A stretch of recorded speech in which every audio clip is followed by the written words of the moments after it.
नमस्ते, मैं हूं सत्यनारायण जटिया और आप देख रहे हैं अंतर्राष्ट्रीय ताज़ा खबर। आज हम बात करने वाले हैं पीएम मोदी का 3 देशों का यात्रा का दौरा।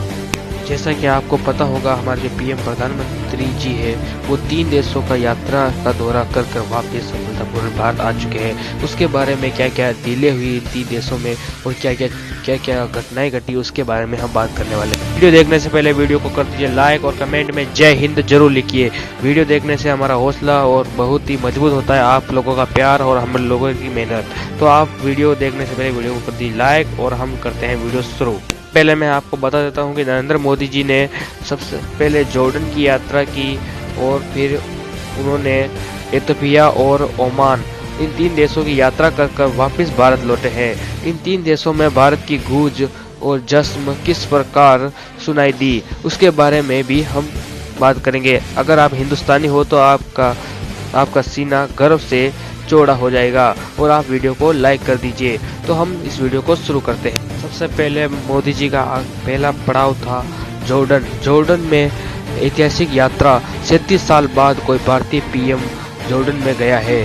तो जॉर्डन में सबसे पहले एयरपोर्ट पर स्वागत किया गया, फिर वहां पर बैठक में वाटर डील, पानी के बीच बड़ी तकनीकी डील हुई, फिर पर्यटन धमाका, जॉर्डन के पेट्रो और भारत की एलोरा गुफाओं के बीच बड़ी टर्निंग समझौता हुआ जिससे टूरिस्ट बढ़ेगा। डिजिटल इंडिया, जॉर्डन में भारत के डिजिटल पेमेंट सिस्टम यूपीएल और आईटी सेवाओं को बढ़ावा देने पर सहमति बनी है। थी जॉर्डन में यात्रा की बातें और यहाँ पर बैठक की बातें। इसके बाद नरेंद्र मोदी जॉर्डन का दौरा समाप्त करके जॉर्डन के बाद पीएम मोदी पहुंचते हैं इथियोपिया। ये दौरा बहुत ही खास और मायने रखता है। पीएम मोदी जैसे ही इथियोपिया पहुंचे तो इथियोपिया में पीएम मोदी का स्वागत बहुत ही धूमधाम से किया गया। जैसे ही पीएम मोदी इथियोपिया पहुंचे तो उनका एयरपोर्ट पर बहुत ही कमाल तरीके से स्वागत किया गया और उनकी अगवानी के लिए एक बड़े नेता पहुंचे और पीएम मोदी को एक अवार्ड देकर इथियोपिया का सबसे बड़ा सम्मान दिया गया। बात करते हैं इथियोपिया में खेती की डील। भारत का अब इथियोपिया को खेती की नई तकनीक सिखाएगा और मदद करेगा। इससे भविष्य में भारत वहां के युवाओं को तकनीकी ट्रेनिंग और स्कॉलरशिप देगा, जिससे दोनों देशों के लोग एक दूसरे के करीब आएंगे। फिर इससे बहुत ही भारत की दोस्ती है मजबूत होगी और इससे अफ्रीका का द्वार भी कहा जाता है इथियोपिया का, जिससे अफ्रीका का द्वार भी खुल जाएगा।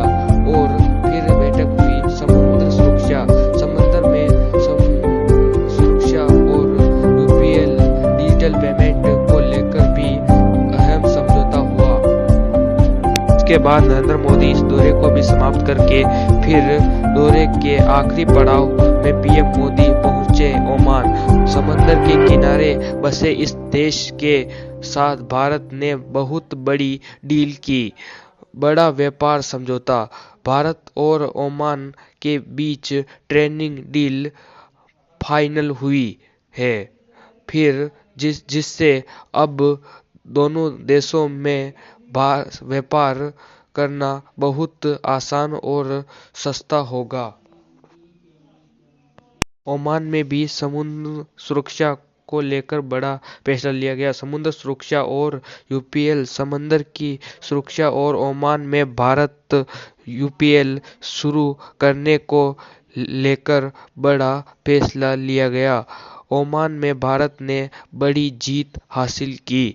और वीडियो पसंद आया तो वीडियो को लाइक और शेयर और कमेंट में कीजिए। ये थी 3 देशों की यात्रा। इसके बाद भारत के प्रधानमंत्री नरेंद्र मोदी वापस अपने देश भारत पहुंच चुके हैं और मुझे आपको जानकर खुशी होगी कि ये इतनी सारी और अमेरिका की तरह भारत भी एक सुपर पावर, जैसे जर्मनी और फ्रांस अमेरिका के साथ खड़े रहते हैं, उसी तरह भविष्य में भी ओमान, ये 3 देश कभी भी साथ खड़े रह